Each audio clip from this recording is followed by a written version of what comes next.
Welcome back to our journey through history's most epic tales. Today, we're not just telling a story, we're stepping onto a battlefield that would change the course of a nation. Picture this: the sun beats down on the rugged hills of ancient Judah, in a place called the Valley of Ai. This isn't just any valley. It's a strategic choke point, a natural stage for a conflict that has been brewing for generations. On one side, camped on a mountain, are the Israelites, a fledgling kingdom united under their first king Saul. They are nervous, outnumbered, and outmatched in weaponry. On the opposite mountain stand their mortal enemies, the Philistines, a powerful, technologically advanced seafaring people, armed with iron weapons and a thirst for conquest. The very air is thick with tension. The fate of Israel hangs in the balance, and this valley is where it will be decided. For 40 long days, a brutal and demoralizing routine has paralyzed both armies. Every morning and every evening, a shadow falls over the Israelite camp. Not from a cloud, but from a man, a giant. His name is Goliath of Gath. He stands over 9 feet tall, encased in bronze armor that weighs more than an average man. His spear is like a weaver's beam, its iron point a terrifying testament to Philistine power. He strides into the valley, his voice a thunderous roar that echoes off the hillsides. He mocks the Israelites, their king and their God. "Why, come out and line up for battle," he bellows. "Choose a man and have him come down to me. If he is able to fight and kill me, we will become your subjects.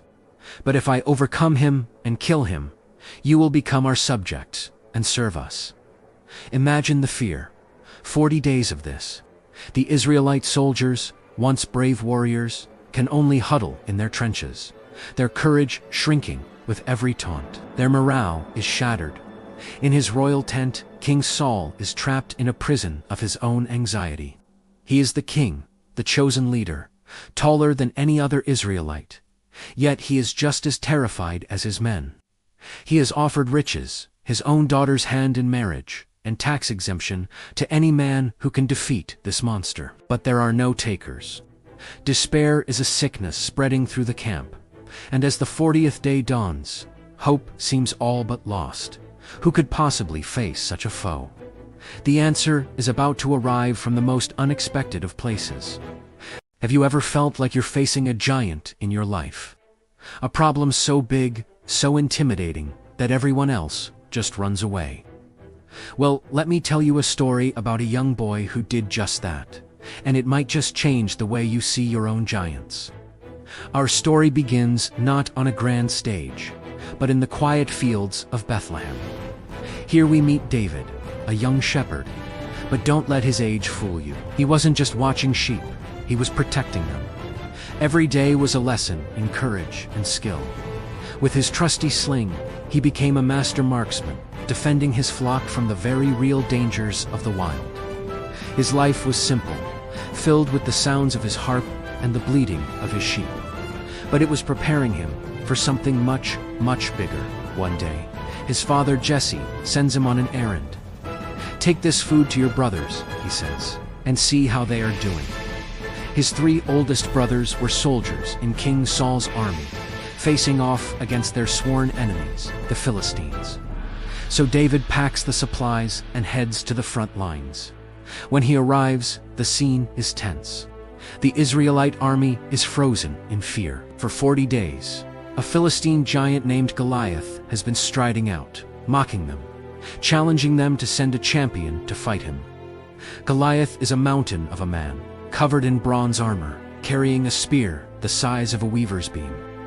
No one dares to face him. David hears Goliath's taunts, and something inside him stirs. It's not fear, it's indignation. Who is this man? He asks the soldiers around him that he should defy the armies of the living God. His own brothers are annoyed by his questions.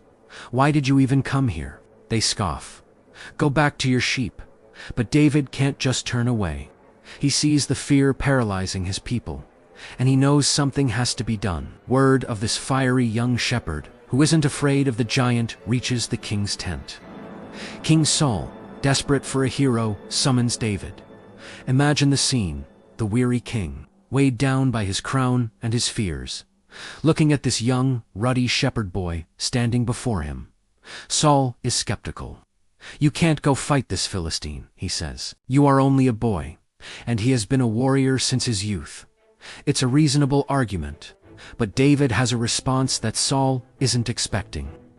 "Your Majesty," David begins, his voice steady and clear, "when I was keeping my father's sheep, a lion came, and then a bear, and each took a lamb from the flock. I went after them, struck them down, and rescued the lamb. When the wild animal turned on me, I caught it by its jaw and killed it. I've killed both a lion and a bear, and this Philistine will be just like one of them, because he has defied the armies of the living God. The same Lord who rescued me from the paw of the lion and the paw of the bear will rescue me from the hand of this giant." Saul looks at David, really looks at him, and sees not a boy, but a young man with unshakable faith and a courage forged in the wilderness. He sees a glimmer of hope where there was only despair. Finally, Saul gives in. "Go," he says, his voice filled with a mix of doubt and newfound hope. "And may the Lord be with you." And with that, the two armies are frozen, a sea of silent observers. In the valley between them, a boy and a giant stand, face to face.